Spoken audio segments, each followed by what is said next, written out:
Dr. Haresh Asnani, MBBS, DOMS, MS, Fellow Vitreoretinal Surgery, is a vitreoretinal surgeon at the Advanced Eye Hospital and Institute. He has more than 2 decades of experience in the field of vitreoretinal surgery and is accomplished in treating the numerous diseases affecting the vitreous, macula and retina. Today, Dr. Haresh Asnani will talk about diabetic retinopathy, how it can be treated, and what are the symptoms you should look out for. The retina is actually like a camera. It's a living camera. Let me show you how it is just like a camera. If you see this camera, it has a lens in front and this is a digital camera, but you have film at the back which takes the pictures. And the eye is just like a camera. And if you see this model of the eye, the lenses and the cornea which is in front, the light enters into the eye and then it's focused on the retina. So the retina is the layer which acts like the film in the camera right here, and this works exactly like our CCDs or the films work in a camera. So in short, it's a transparent layer right at the back of the eye. Light enters through the front of the eye, through the cornea, from here or here, and then it is focused by the lens onto the retina. This retina contains cells which are known as photoreceptors, and these are light sensitive cells. These receive the light, they transmit this information through the nerves, which is the optic nerve, right into the brain. Then the brain interprets this as a picture, an image or a photograph, whatever we are seeing. The common problems that we see in the retina are in not of any particular order, but the most common ones we see are diabetic retinopathy. Then we see age-related macular degeneration, then retinal vein occlusion, common in patients with blood pressure, retinal detachments, retinal holes and tears, a lot of injuries to the eye which involve the retina, and common problems in children which are associated with some inborn disorders, genetic disorders, and something that we are seeing a lot right now is retinopathy of prematurity. So diabetic retinopathy is one of the most common retinal disorders that we treat nowadays. As you know, India is the capital of diabetes of the world, and the largest number of diabetics would be present in India and China alone, and maybe we'll overtake China in the next 15 to 20 years as the diabetic capital. And obviously we are going to see more and more complications of diabetes like retinopathy, nephropathy, neuropathy, etc. The numbers are so mind-boggling that everybody needs to be aware of diabetic retinopathy. Diabetic retinopathy is basically a disorder which, because of a lack of blood supply to the retina, which occurs in other parts of the body like the kidney and the brain, the retina also receives a little less blood supply. This is a condition called hypoxia. And because of hypoxia, the retina, being an organ which demands so much oxygen, just like the brain from the blood, starts suffering, and the earliest changes what we see in diabetic retinopathy are because of hypoxia. There is swelling in the retina, there are blood clots on the retina. These are the early stages known as non-proliferative or background diabetic retinopathy. Then the further advanced stages, moderate or advanced diabetic retinopathy, where these blood clots increase, there is more swelling, and then the patient's vision gets affected. Here we have an entity called as diabetic maculopathy, where the central retina, that is in this model I can show you, this is the center of the retina here where the rays of light are focused, and maculopathy involves the center of the retina. And at the earliest stage of maculopathy, the patient's vision can get affected. So if untreated, early diabetic retinopathy and maculopathy can progress into a proliferative diabetic retinopathy stage. Now that's a sight-threatening condition where there is bleeding from the retina known as vitreous hemorrhage or pre-retinal hemorrhage. Then blood vessels which grow from the surface of the retina, they invade the front part of the eye, and that can be a very dangerous and very fast progressing condition, and that requires surgical intervention in most of these cases. The end stage of diabetic retinopathy, if it is not treated even then, is known as neovascular glaucoma, where there is a bleeding, growth of blood vessels into the front part of the eye, and because of this the intraocular pressure, the eye pressure goes up. That can result in a painful blind eye, and that's the end stage of diabetic retinopathy. In the early stages of diabetic retinopathy, patient has no symptoms. Vision is normal, nothing is affected, only we can see a few blood clots or few exudates on the retinal surface. But as diabetic retinopathy advances or diabetic maculopathy starts developing, patient's vision can go down.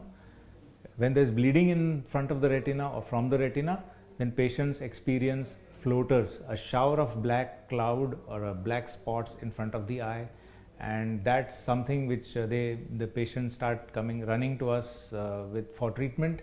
And when the proliferative stage starts, the proliferative vessels which growing on the retina, they pull the retina, and you can get retinal tears, sudden loss of vision because of that. The end stage diabetic retinopathy, of course, which results in a rise in intraocular pressure, can be very painful, which of course patient will not be able to bear at all. See, by intraocular pressure, I mean there is a certain amount of pressure in the eye which maintains the globe, the eyeball, in its proper shape.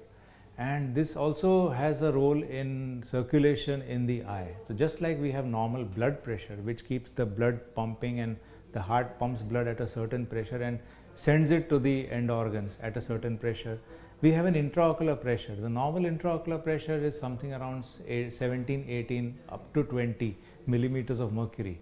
If it goes above that, it starts pressing on the optic nerve and other important organs in the retina, the retinal nerve fiber layer, and it can cause gradual loss of vision. Diagnosis of diabetic retinopathy has to be done at the earliest stage possible. So the most important thing is screening of diabetic patients. As soon as we come to know that somebody has diabetes, should have a baseline retina checkup. Diabetic retinopathy can occur in some bad diabetics even in a couple of years or 3 years time, but there are patients even after 10 years of diabetes not getting any retinopathy, they are very lucky. So screening of diabetic retinopathy is very important, and the moment we see some changes of diabetic retinopathy, like the hemorrhages on the retina or some exudate or swelling on the central retina, then we do some tests. One test is called as OCT, optical coherence tomography, where we see the thickness of the retina in the center. If the thickness is increased beyond a certain limit, then we need to take some action. Then there is another test called angiography, fluorescein angiography, where we see the circulation of the retina. Just like you have a coronary angiography, which is very familiar to everybody, that's where we see the blood supply of the heart muscles. Here we see the blood supply of the retina. So we inject a dye, it's a fluorescent dye which is injected intravenously, and then photographs are taken of the retina. With those photographs we can see how good the retinal circulation is. And sometimes there are some surprises. Because of this test, in a seemingly normal looking retina, we are able to actually see some parts where there is absolutely no blood supply to the retina or small leaking blood vessels, and we can pick up these cases very early. The moment we have diagnosed diabetic retinopathy in a patient, we have to treat it. Let me first talk about diabetic maculopathy, because that's a smaller entity where there is swelling in the retina. There are injections which are given into the retina. We can give intravitreal steroid injections, or alternatively new therapies in the form of anti-vascular endothelial growth factor injections. These are bevacizumab, ranibizumab and pegaptenib injections. These can also be given into the eye to keep the diabetic maculopathy under control.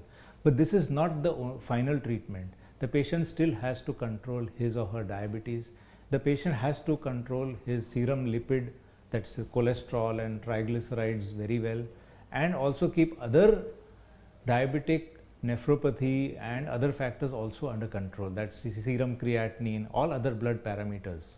The treatment of diabetic retinopathy, which is the other part, in early stages we don't do anything, but moment we see there is ischemia of the retina. By ischemia we mean lack of blood supply.